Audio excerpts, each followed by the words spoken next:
जितना भी भोजपुरिया भाई भाड़न बिरहा सुनने वाला लोकगीत सुनने वाला सब भाई के हम गोड़ छू के प्रणाम करत बानी।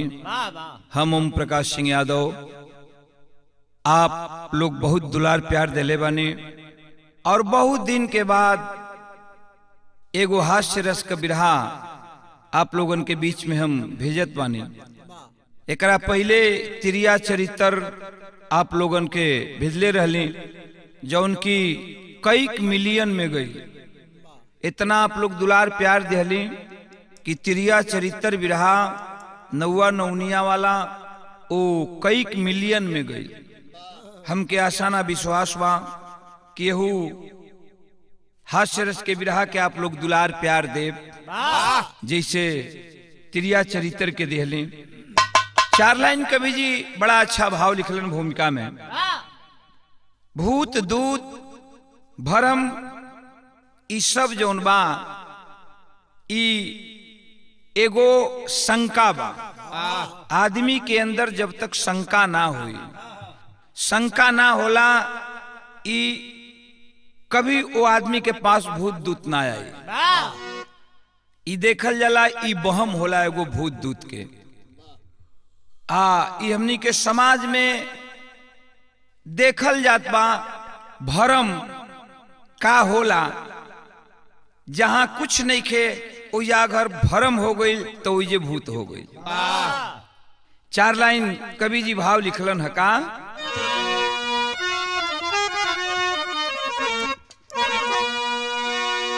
भरम भाव चक्कर में भटक जाता जो भी, बदल देता बुद्धि विवेक वेदना को। सुविचार को यह है कुविचार करता, चाप चूर चूर कर देता चित चेतना को। सही ना समस्या समझने वो देता, डाल देता भंवरदाह में वेदना को। रविंद्र ओपी है कहता भरम भाव भयानक है, अलग करवाता है जो अपना से।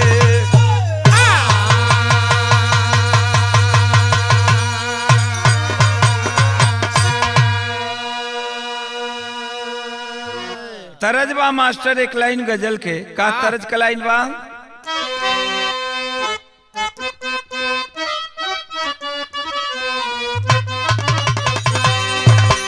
ये तरज बा कि सबको मालूम है कि मैं शराबी नहीं, सबको मालूम है कि मैं शराबी नहीं।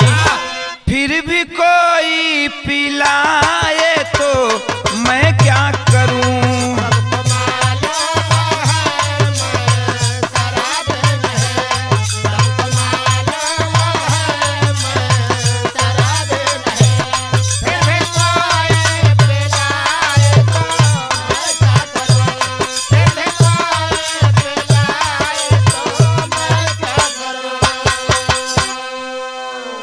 गाना का भाव दिहल गईल कहल गईल। कवि जी बड़ा अच्छा भाव लिखलन का। काम कवनो करे से विचार जरूर, कौनो काम करे से पहले विचार लेवे के चाहिए, थोड़ा सोच लेवे के चाहिए कि काम कवनो करे से विचार जरूर। ना तो होई धोखा हो मराई बेकसूर।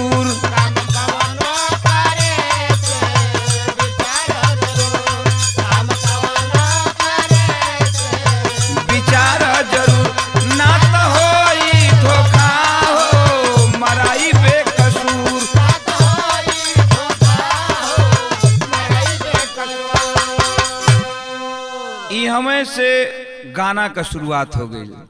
तनी बात समझत चलिए का।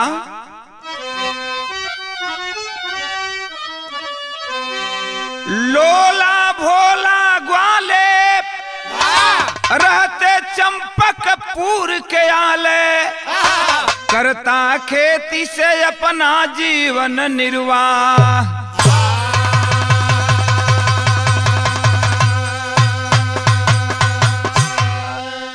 लोलावा भोलावा दू भाई रहल सने महेश। दोनों भाई बनले रहल सन।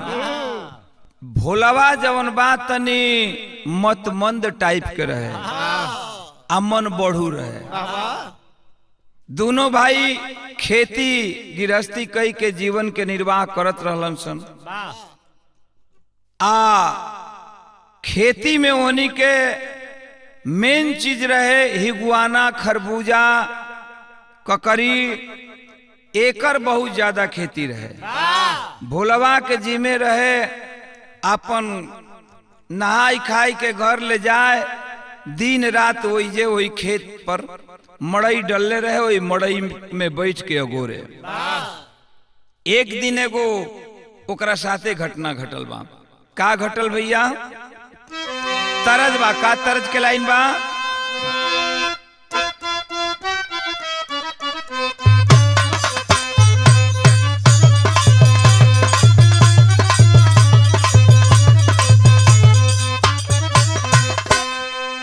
कौनो प्रेमी अपना प्रेमिका से कहता, या प्रेमिका अपना प्रेमी से कहते। का कहले बे कि अरे जान मिले हो, जान मिले गांव के पुरु बाबा सूरजवा जब की डूब जाई है।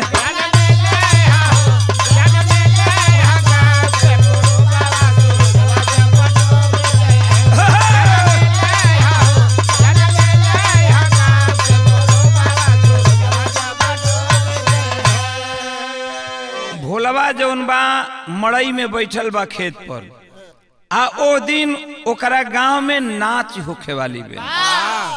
भोलवा बैठले बैठल सोचता कि साला खेत आज ना गोरे के रही तो हमहू चल के तनी नाच में मजा लिहती। तबले ओकरा साथ घटना घटल। का घटल बा कि तबले साधु एगो हो, अरे तबले साधु एगो मड़ई पर आई गईले, भोलावा देखाई गईले हो।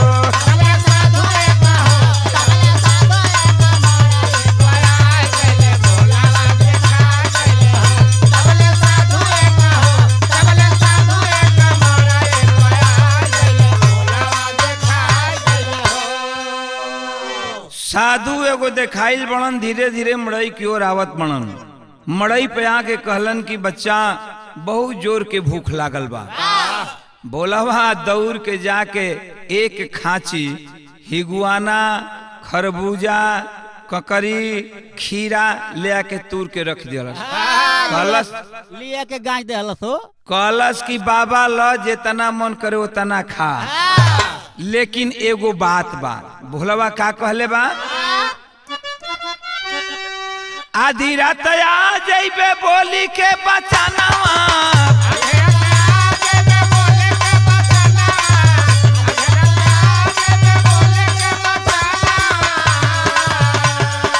तब तक दीहा बाबा तू दानी ध्यानावा।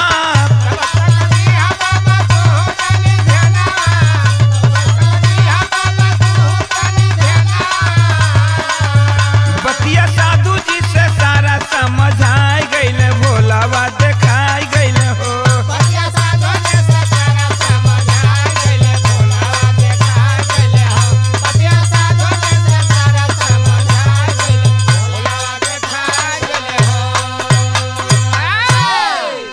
भोलवा साधु जी से कहलस कि बाबा जितना मन करे खा ल, इच्छा भर खा ल, लेकिन एगो काम कर। जा तानी गांव में आइल बा नाच, हम नाच देखा बा, ठीक आधा रात बीतत बीतत हम चली आई। तनी जब तक ना आई तब तक तू खेत हमार तनी अगोरल करिया, देखिया कौनो जानवर मत खेत में घुसे। साधु जी के समझा के आउ भोलवा गांव में नाच देखे चली गई। अब साधु जी समझ गेलन बात के, भर पेट खीरा खरबूजा खैले बनन, लेकिन नतीजा निकलल का बाबू? खीरा खरबूजा खूब साधु बाबा खैले,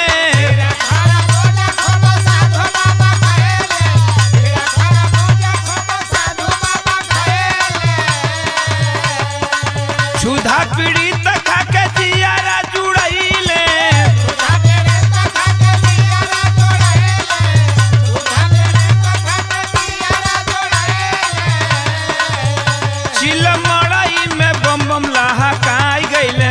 बाबा देखाई गईले हो।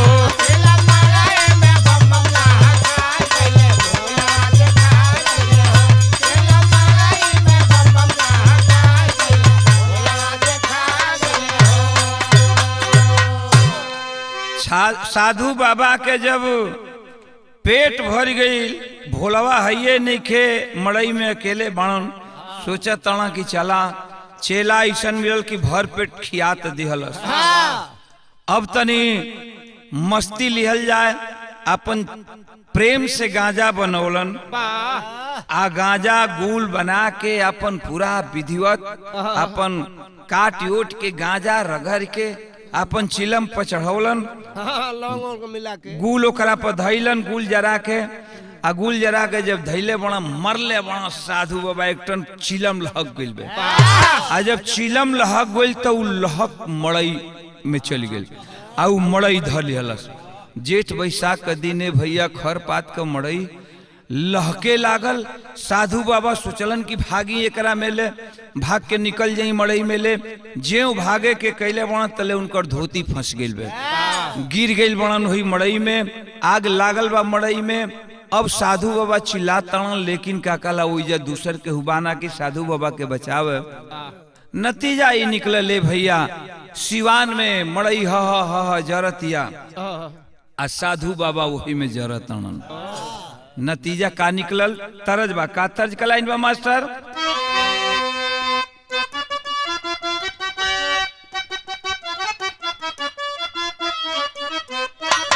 उहे तरज बा कि अखिया मोर फरके, कौनो मेहरारू कहती है रामानन, तोहरे हमारा तो जाना तो तोहरे मेहरारू कहती है कि अखिया मोरे फरके, फुफुतिया मोरे सरके, सारा कावेला सारा कावेला ना, काला कातवा से बलम मोरा आवेला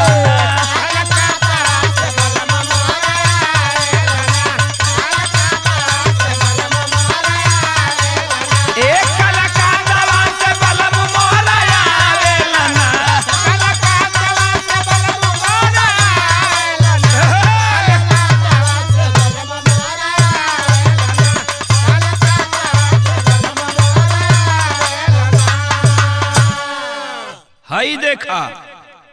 वही मड़ई में साधु बाबा भी जरतन, लेकिन भइल का बाबू कि अगिया लह लह लह के, अगिया लह लह लह के गौआ का लोगवा के सब बचावेला, सब बचावेला ना, लागल मड़ई में अगिया बुझावेला ना।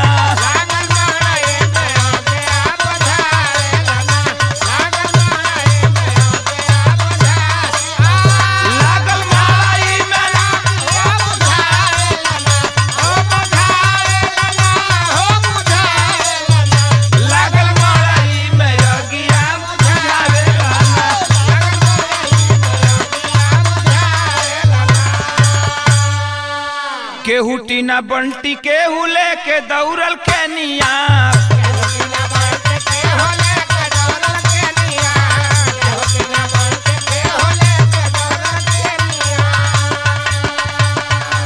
लागल भरिया गहाला कैलस तीर बेनिया,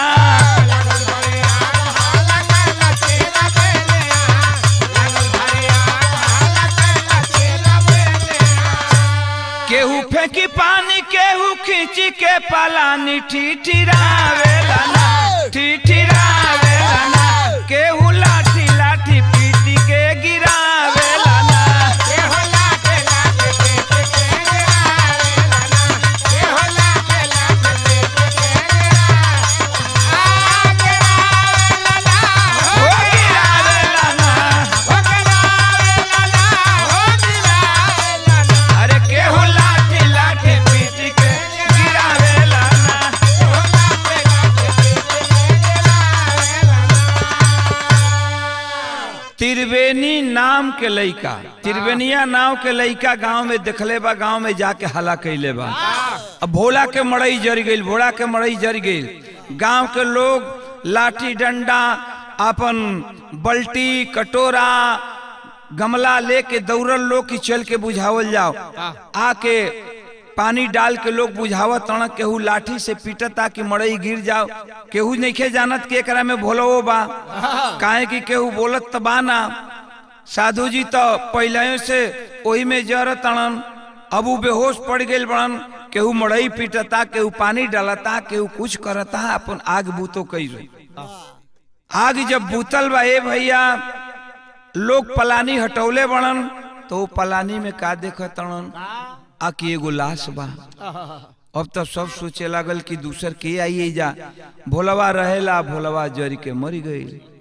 सब यह जानत ताटे, ई केहू नइखे जानत कि भोलवा नइखे, भोलवा तो नाच देखे गइल बा। साधु जी जर के राख हो गइलन, ओकरा में जर गइल बनन, चेहरा चिन्हात नइखे जरला के चलते, सब पूरा शरीर बदन खाली ठटरी रह गइल बाटे। ए बाबू अब कैसो कैसो रोवत गावत अपन लेके चलल बा गांव घर के लोग, ओकर भाई जौन बा लोलवा ऊ लेके चलल बा, घरे गइल बा, ओई ठटरी के लेके जाके अपन नतीजा निकलल का तरज बा। का तर्ज के लाइन बा मास्टर?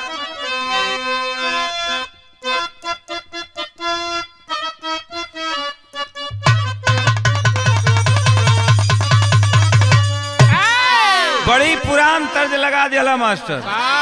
तरज बा की हाथ में मेहंदी मांग से नुरवा, तारा बानो फैजाबादी गोले रहे कि हाथ में मेहंदी मांग से नूर, बर्बादी कजरवा हो गईले।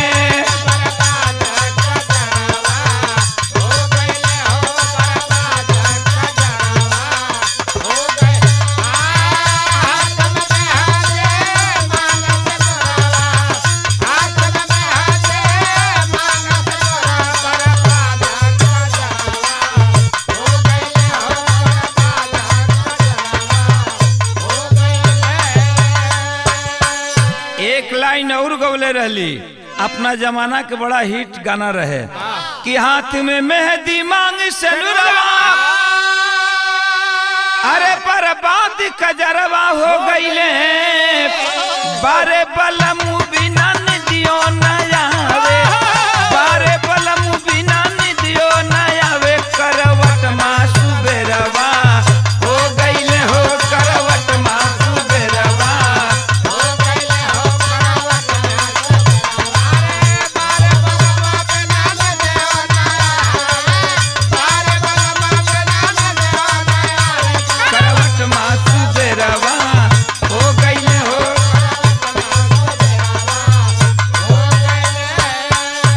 लेकिन भाव दिहल गईल कि लेके ठटरिया भोला के नर नरिया, अरे लेके ठटरिया भोला के नर नरिया, अइले बखरिया ए बाबू अब अइले।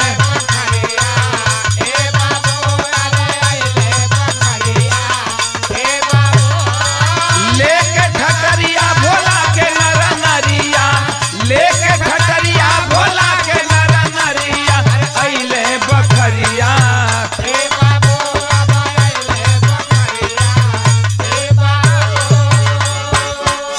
दाह संस्कार ले जाके करवलन, दाह संस्कार ले जाके करवलन, गंगा के कछरिया ए बाबू।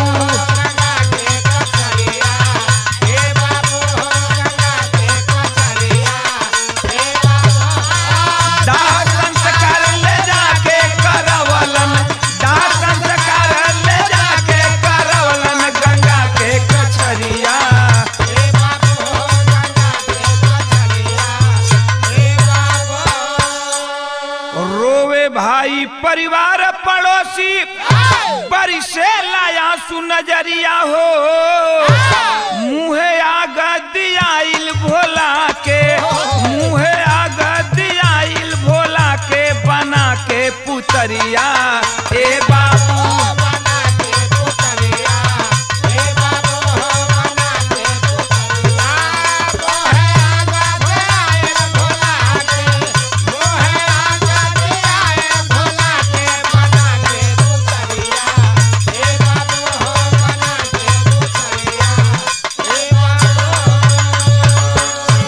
ए बाबू यहाँ के बात तनी है छोड़ दो, भोला समझ के अंतिम दाह संस्कार गांव घर परिवार के लोग कर दिया। अरे वाह जौन एगो भैया बा लोलवा लगी ले बा घरे आइल बा, तो यहाँ के बात तनी हमें छोड़ दा।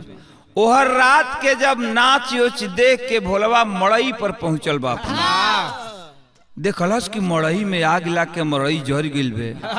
सोचा था कि ओ साला नेकियो के जमाना नहीं के बतावा। उ सधुइया आइल ह और सधुइया के भर पेट खियबो कैली, भूखाई रल ह। एगो काम कह के गईली कि कम से कम जले नाइब तले तनी खेत देखत रही, तो सरवा खइबो कैलस और ना तो मड़ई में आग लगा के चली गई।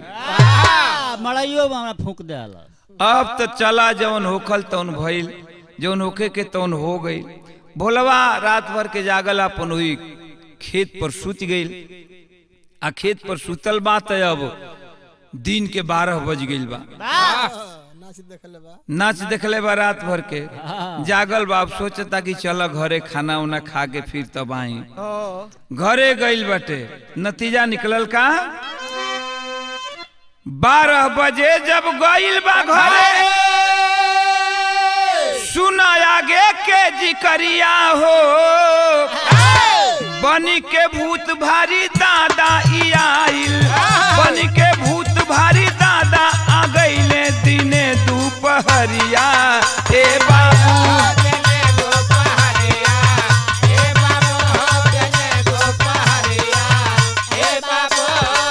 बनी के भूत भारी दादा ई आइल, बनी के भूत भारी दादा ई आइल दिने दोपहरिया। ए बाबू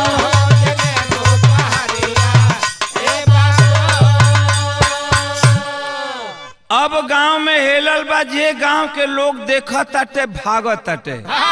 अरे सरवा एकरा के अब वही दाह संस्कार क के आइल है आदमी, आ फिर ई देखत तानी कि भोलवा ई आवत ताटे। लोग भागत तड़न, गइल बा घरे अपना सोचता मन में कि हमारा के देख देख लोग भागत काहे बड़ो भाई।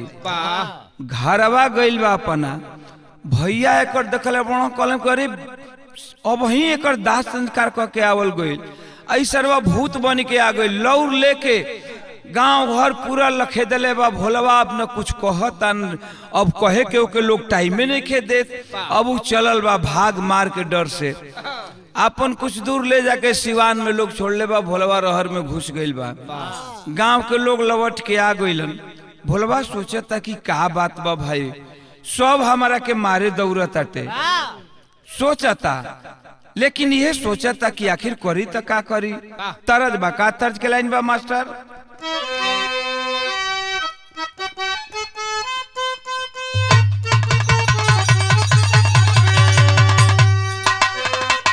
कि चाँद असुरतिया कर जवा में साले, मारेलू जान मुस्का के हो, कहाँ जालू ओ ठरंगनी, कहाँ जालू ओ ठरंगनी लगा के हो, कहाँ जालू ओ ठरंगनी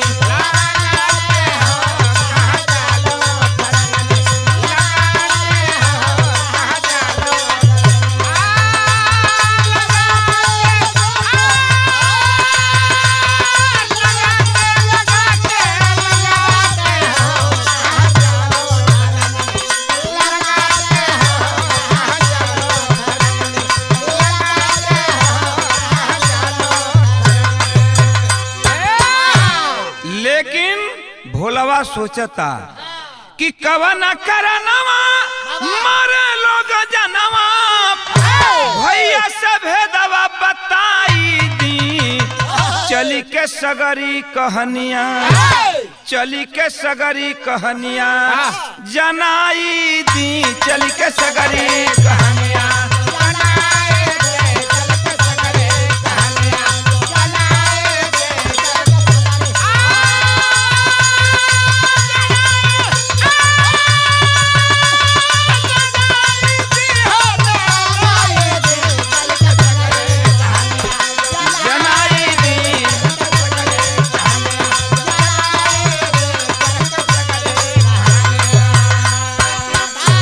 कहला सोचा त मन में कि चला आज रात के चलब रहर में से निकल के आ भैया से चल के पूरा बात बताई। कैले का बा भोलवा कि 10 बजे रतिया में गइल दुआरवा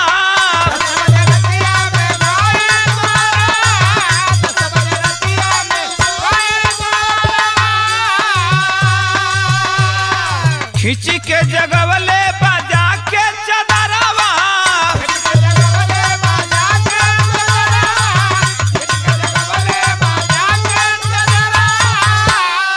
जागहो भैया जगावेला भोलवा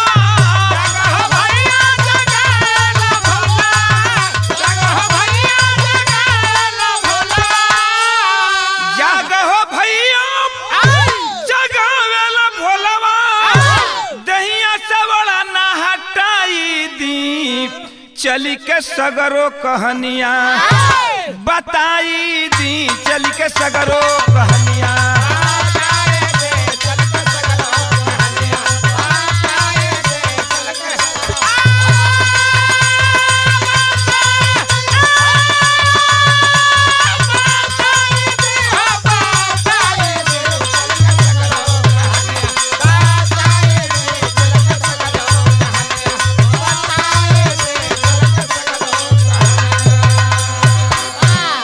देखा अंधविश्वास का कहाला 12 बजे रात के गइल बा रहर में से निकल के कि अब सब गांव सूत गइल हुई चल के पूरा बात भैया से बताई।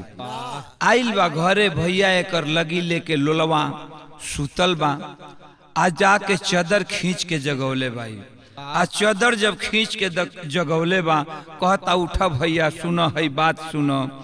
तब जब चद्दर खिंचले बा जब देखलस लोलवा भोलवा के अपना भाई के फिरो आ गई सरवाई एकदम साक्षात भूत बन के आ गई। नतीजा निकलल का बाबू कि देख के डराइल बा बड़का पीरानवा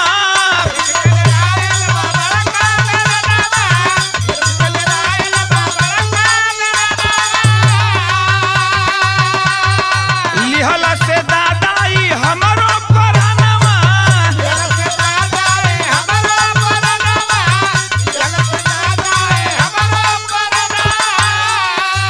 दौड़ी के आवन दरिया लगावा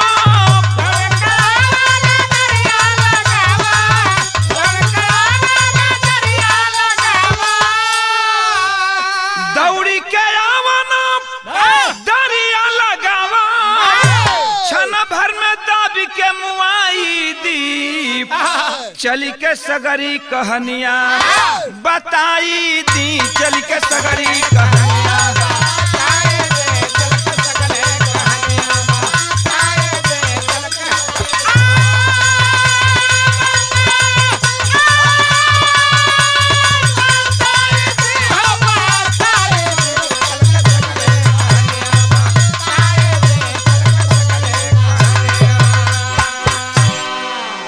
जब चद्दर खींच के जगौले लोलवा के नी टूटल तो अरे बाप हो बाप कही के भागल बटे हल्ला कैले बाकी फिर आ गई भोलवा फिर आ गई भोलवा भूत बन के फिर आ गई। फिर गांव के लोग लखेदलन फिरो के बेचारा के भोलवा के कुछ कहे के मौका के उसे ना मिलल फिर भागल सिवान में रात के वही जाके फिर रहर में लुकाइल बा।